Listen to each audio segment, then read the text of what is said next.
दर्शकबिन नमस्कार। हामी नेपाली, हाम्रो नेपाल, हामीले हाम्रो देशको लागि रगत दिन्छौँ, हाम्रो देशको लागि रगत बगाउँछौँ भनेर भन्छौँ, तर हामीले केही गर्न सकेनौँ। हाम्रो सरकारले हाम्रो जमिन बेचेरै छाड्यो।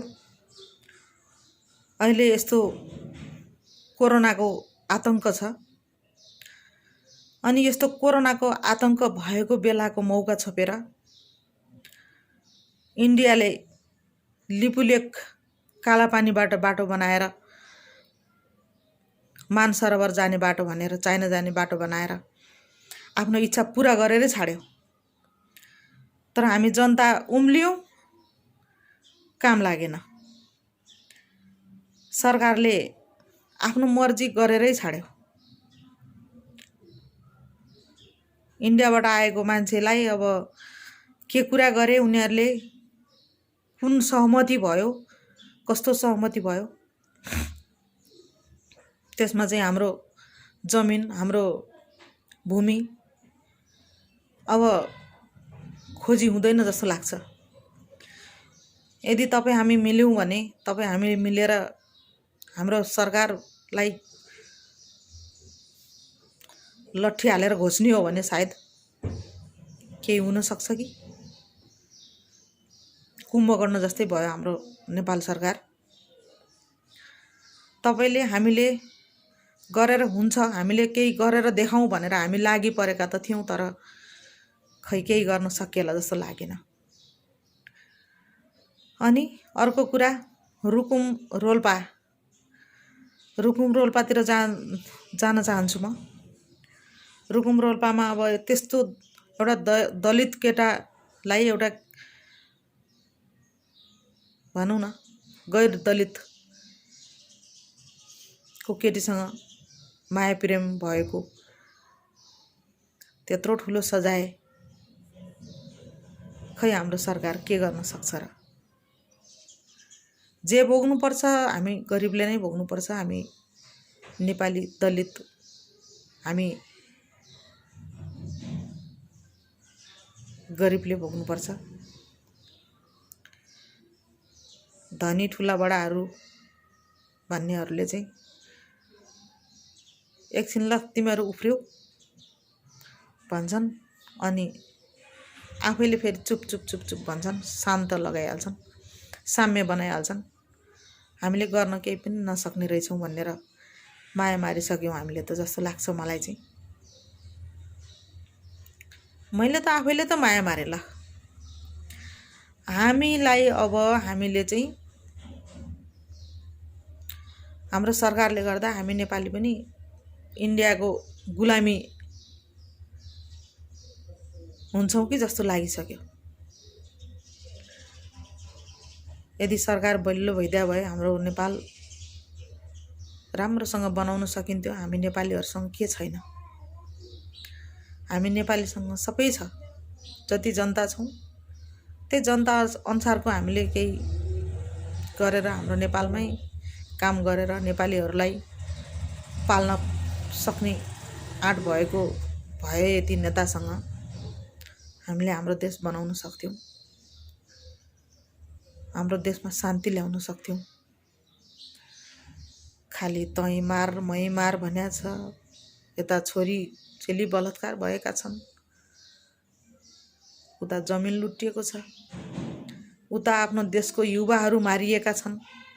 कोही दलितको नाममा मारिएका छन् भने कोही गरिबको नाममा मारिएका छन्।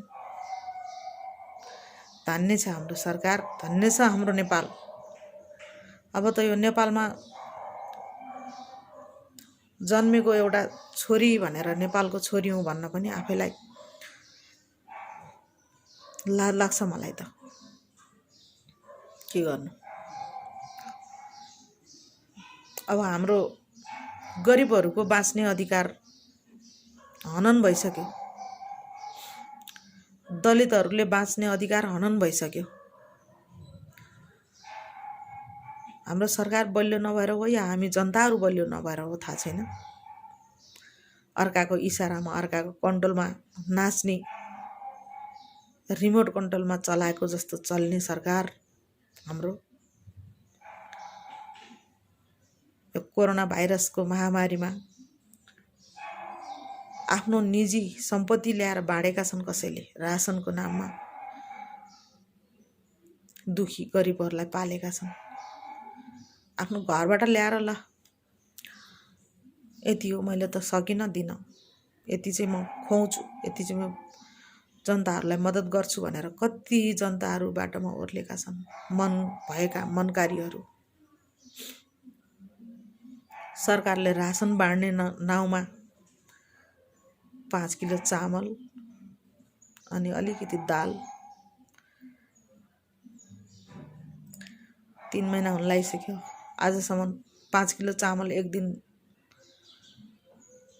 मैले त पाएको छैन त्यही पनि 5 किलो चामल र 1 किलो दाल अनि 1 लिटर तेल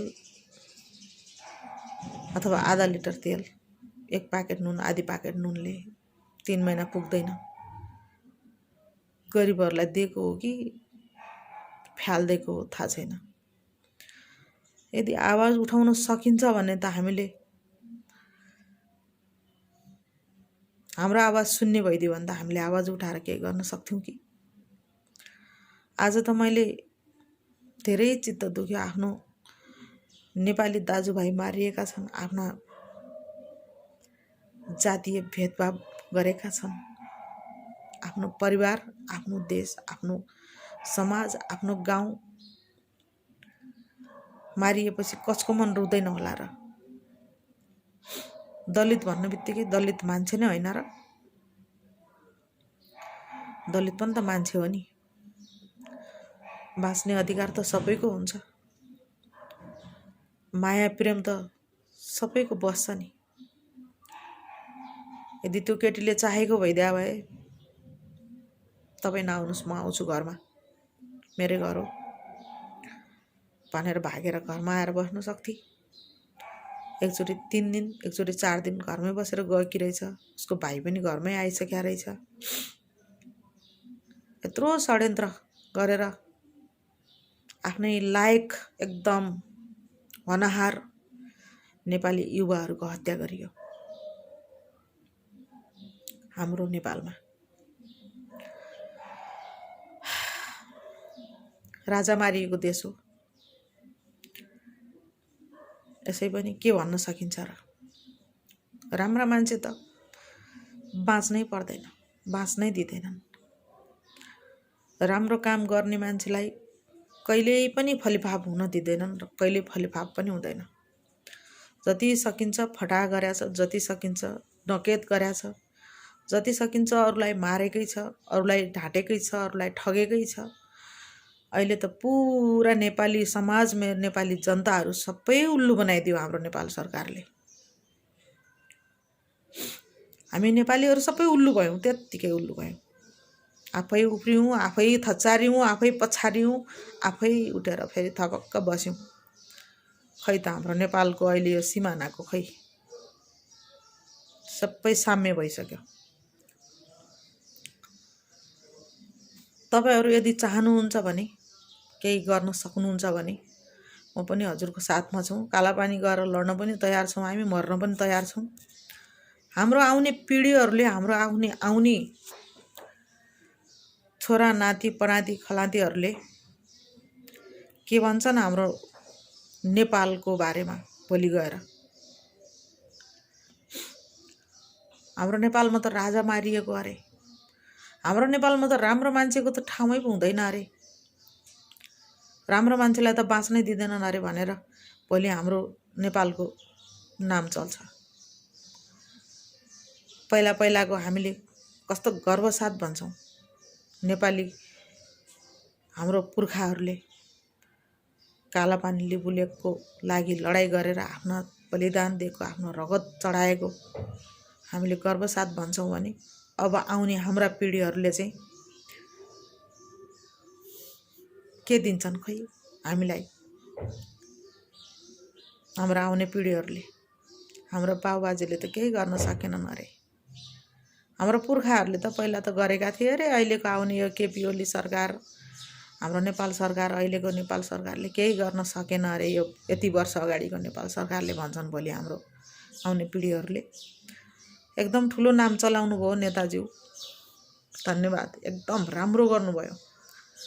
नेपाल बेचेरै छाड्नुभयो। नेपालको धरती, हाम्रो आमा, हाम्रो धरती मातालाई तपाईले अर्कालाई दिएर छाड्नुभयो। धन्यवाद। जोगाउन सकेनौँ। पुरा नेपालमा भएको नेपाली दाजुभाइ दिदीबहिनीहरू धेरै चित्त दुख्यो। त्यसैले यो भिडियो बनाएँ मैले। अब हामी आफै सचेत हुनुपर्छ। हामीले बाँच्ने अधिकार हामीले आफै बनाउनुपर्छ। धन्यवाद।